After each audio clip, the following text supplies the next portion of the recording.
نصلي على رسوله الكريم أما بعد فأعوذ بالله من الشيطان الرجيم بسم الله الرحمن الرحيم إن شجرة الزقوم طعام الأثيم كالمهل يغلي في البطون كغلي الحميم صدق الله العظيم. درود شریف پڑھیں. اللهم صل على محمد وعلى آل محمد كما صليت على إبراهيم وعلى آل إبراهيم إنك حميد مجيد.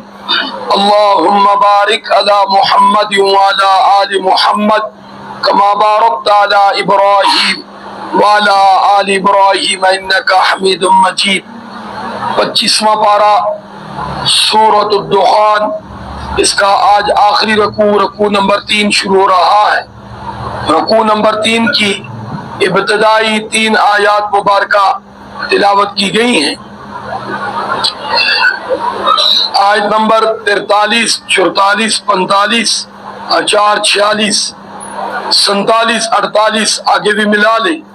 اللہ رب العزت اس کے اندر جہنمیوں کا کھانا، جہنمیوں کی خوراک ذکر فرما رہی. اللہ اپنی پناہ نصیب فرمائے. اللہ رب العزت جنت کا ذکر فرماتے ہیں، جنت کی نعمتوں کا ذکر فرماتے ہیں اور انسانوں کو جنت کی طرف بلاتے ہیں، جنت کا شوق دلاتے ہیں. پھر کہیں پہ جہنم کا ذکر فرماتے ہیں، جہنمیوں کا ذکر کرتے ہیں اور انسان کو جہنم سے ڈراتے ہیں کہ اس سے بچ جا، یعنی برے اعمال چھوڑ دے تاکہ تو جہنم سے بچ جائے. فرما ان شجرۃ الزقوم، جہنم کے اندر ایک درخت ہوگا جس کو تھور کا درخت کہتے ہیں. فرما طعام الاثیم، وہ جہنمیوں کی خوراک ہوگا، گناہ گاروں کا کھانا ہوگا. کالمہل، فرمایا مثل تانبے، جیسے تانبا پگھلا ہوتا ہے ایسا ہوگا. تو پگھلا ہوا تانبا آپ جانتے ہیں، ہاتھ لگے تو کیا ہوتا ہے، پیٹ میں جائے گا تو کیا ہوگا. اللہ اپنی پناہ میں رکھی. فرمایا کہ یغلی فی البطون، فرمایا وہ پیٹوں کے اندر بھی ایسے ہی جوش مارے گا. کغلی الحمیم، جیسے فرمایا گرم پانی جوش مارتا ہے. تو جوش مارنے کا مطلب کیا ہے کہ اندر کا سب کچھ جلا دے گا، پخانے کے راستے سب نکل جائے گا، پھر انسان ٹھیک ہوگا، پھر یہی عمل ہوگا. یعنی اسی سزا میں وہ مبتلا رہے گا، کیونکہ وہاں موت نہیں آئے گی، انسان کا خاتمہ نہیں ہوگا. پھر کیا فرمایا؟ اللہ رب العزت کی طرف سے حکم ہوگا خذوہ، پکڑو ان مجرموں کو، اور فاتلوہ الی سواء الجحیم، ان کو دھکیل دو جہنم کی طرف. اور ثم صبوا فوق رأسی من عذاب الحمیم، اور ان کے سروں کے اوپر کھولتا ہوا پانی ڈال دو، ہاں جی، جس سے باہر کا نظام بھی جل کے تباہ و برباد ہو جائے گا. اور فرمایا ذوق، اوپر سے جملہ ہوگا چکھ ذرا اس کا مزہ، جیسی کمائی کر کے لایا ہے فرمایا اس کا بدلہ یہی ہے. ہاں جی، اللہ اپنے حفظ و مان میں رکھے. تو ان آیات مبارکہ میں اللہ رب العزت نے اس کا ذکر فرما کر مجھے اور آپ کو خبردار کر دیا کہ اگر برے عمل کرو گے تو برا انجام ہوگا. محض تمہاری آسوں امیدوں کے ساتھ معاملہ نہیں ہوگا. پیارے آقا صلی اللہ علیہ وسلم نے حدیث مبارکہ میں ارشاد فرمایا بھی ہے کہ عقل مند آدمی وہ ہے کہ جو مرنے کے بعد کام آنے والے کام کرتا ہے. مرنے کے بعد کام کون سے کام آئیں گے بولو؟ ایمان. سب سے پہلے چیز کیا ہے؟ ایمان.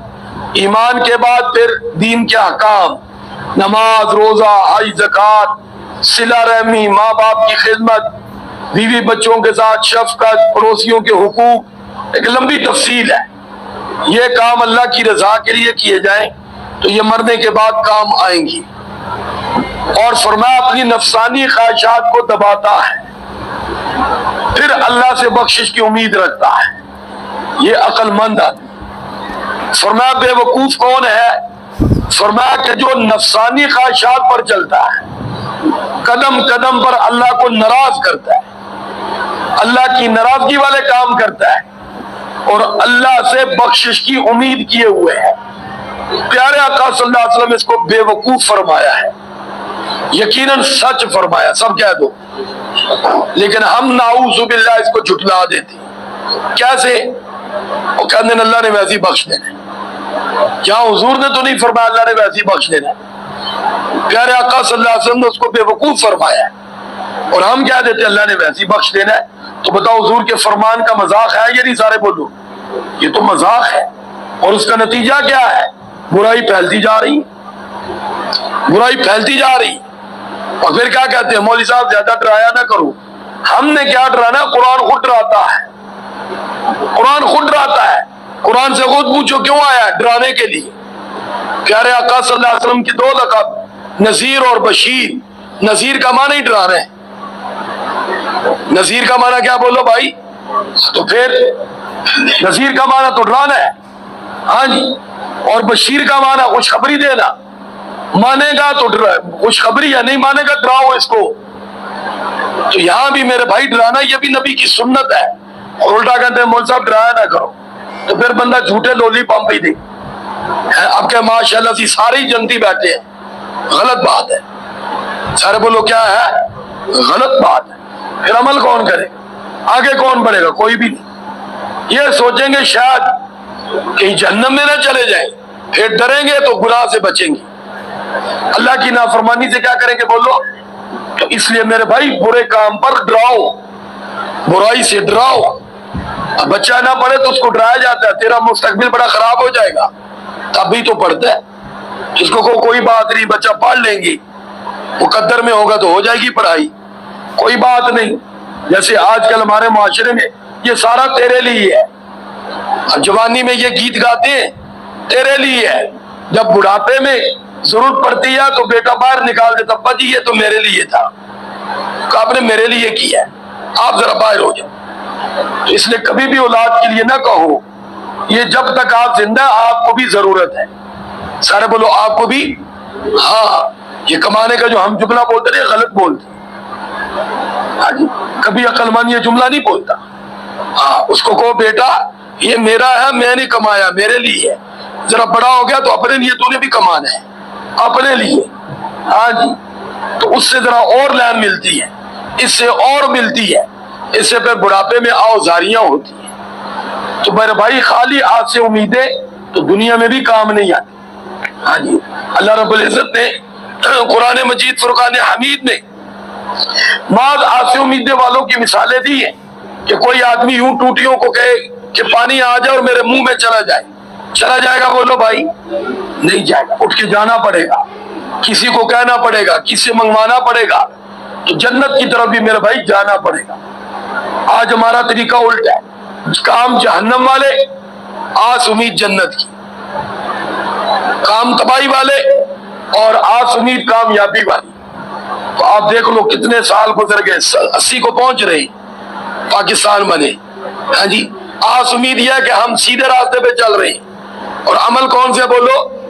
ٹیڑھے راستے پہ، اور ہر دن ہم خطرے کی طرف ہیں، ہر دن تسلسل کی طرف ہے۔ وجہ یہ رخ سیدھا دیں گے، تو رخ اپنا سیدھا کرنا ہے، دین کے معاملے میں بھی اور دنیاوی معاملات میں بھی، پھر انشاءاللہ منزل پکی ہے۔ رخ کسی کا بھی ٹیڑھا ہو تو میرے بھائی آپ جانتے ہیں وہ منزل پہ نہیں پہنچتا۔